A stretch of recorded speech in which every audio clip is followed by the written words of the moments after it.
Hey everyone, let's transform our kitchen scraps into garden gold, also known as nutrient-rich compost.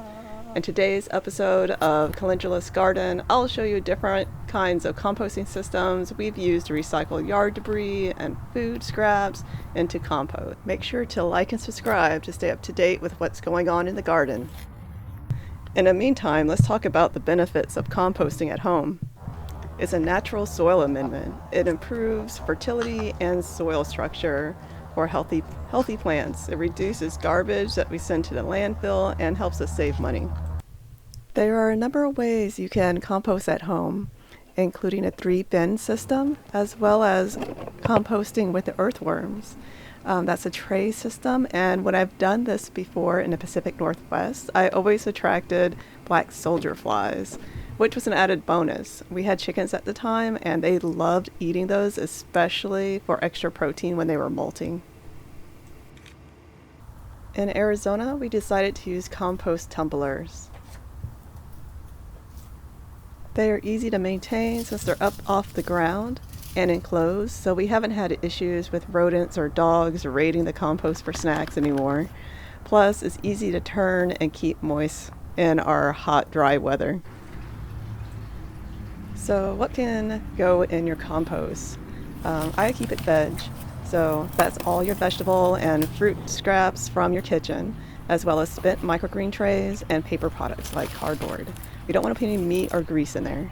If your compost gets too wet, I put a cocoa block in, and if it gets too dry, you can just go ahead and spray water in there with a water hose. Alright, so we're heading in to check on our compost. I already turned it. It's been in here all winter, and it's looking good. That was a pineapple. It's probably not going to break all the way down, but large plants will love it. So let's check the other side. Oh man, that's awesome. Okay, so that's full. I cook a lot, and with the garden we produce a lot of green waste. So lots of kitchen scraps, lots of garden clippings. So I went ahead and ordered another compost tumbler. Super excited about that. But in the meantime, I'll show you how we've been managing our kitchen waste. So I started setting up these portable compost bags, and my fruit trees love them. So what we're going to do, we're going to make our layers of compost with green and brown. So lots of kitchen scraps. I have bird damaged fruit, as well as yard scraps go in here.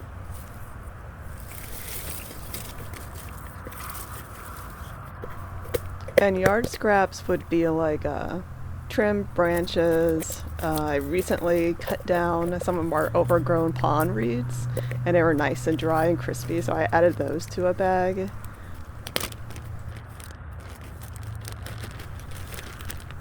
So those yard clippings would be considered brown compost material because it's drier and woodier than our veggie scraps we're throwing in right now. I also threw in some eggshells.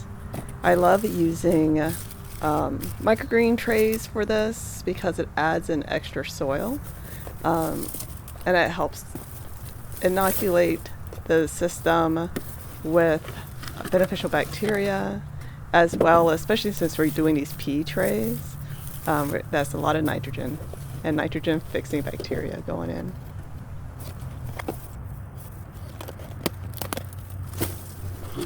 So it wasn't hard to fill a 10-gallon garden grow bag.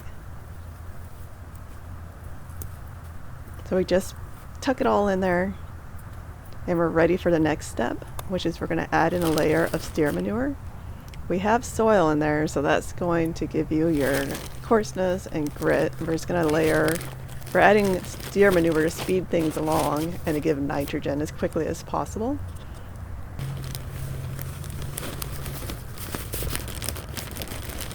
So I fill the rest of the garden grow bag up with the steer manure all the way to the top. Those veggies will break down pretty fast. Last step is to go ahead and water it in. And we'll water all of our bags. And this will help start the composting process. The manure will help it warm up really quick. And we'll come back and check on them in a couple of days. This is going to be a hybrid system. So we will be adding worms to our compost bags to get all the benefits as fast as possible. So let's add worms, and you have an option of ordering them online. I'll include a link for those. They come in a little bag, and they will FedEx in the winter so that they're not totally frozen and dead and drying, and during the summers they're not overheating. They say it takes 48 hours for them to recover, but my babies were cold and dry, so this has been about a week.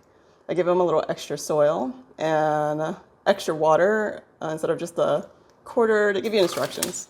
So instead of just the water here, I think it's like half a cup once. I did that every day, and I gave them a little extra food, some coffee grounds, and now they look a lot happier. So let's go ahead and add them to our boxes. Or let's go ahead and add them to our compost bags. All right, so we're here at our compost bags. Let's have a look. All right, so here are our bags, and here are our little worm resuscitation bin. So you can see they're starting to come out. And I'm just gonna lay them on the top. And that'll do it. Let's see, I marked this compost. I don't accidentally plant into it. I'm just gonna rub them around. And that's more than enough. I have, I think this is like 100 and something worms. So I'm gonna just add a little bit more substrate to this and give them a couple more days, and then I'll add them to our other bins, which I have here. I have one starting, a couple going. Of course, my onions scraps started growing. And I like putting these under trees. So this is under our Mexican lime tree. And you can see, let's see what's going on underneath. It's pretty dang active. Yeah, let's get in here.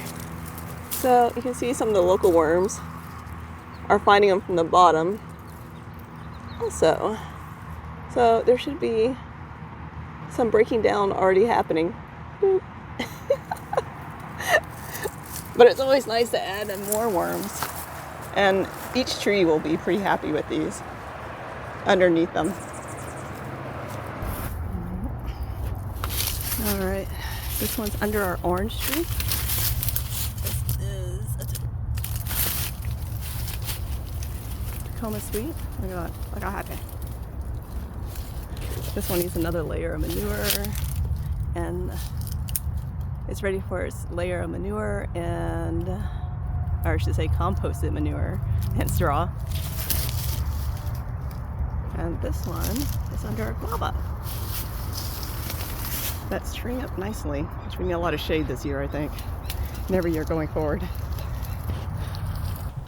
All right, let me uncover the soil, and then we'll go ahead and grab some straw to top off our portable compost bags.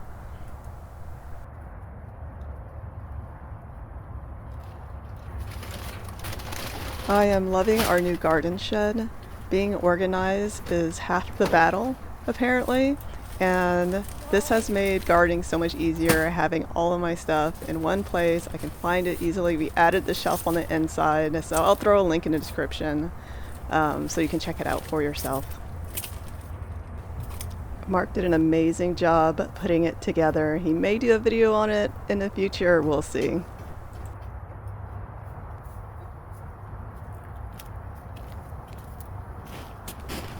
All right, we got our new garden straw, and you can see the bags have settled quite a bit as composting has started. So we're just going to add a layer of straw, just fill it right back up to the top, so that'll be a couple of inches. So let's have a closer look at this garden straw. I'm liking it. It's nice and fine cut. I'm sure the birds will love taking a good portion of it. So that's why I like to add a lot of straw, and this will keep the moisture in. It's starting to warm up, and it'll turn into compost as well over time. And when I have more scraps, I'll just layer it right on top, and start the process again. Now when I'm placing these under the trees, I don't put them close to the trunk, but in the root zone, so a bit away. And I'm already seeing flowers on this Mexican lime tree. It looks super happy. It's full of new blossoms and new leaves, so something's working out. All right, that's it. Thanks for watching, and make sure to like and subscribe to keep up to date with what's going on in the garden. We definitely appreciate it. Happy gardening!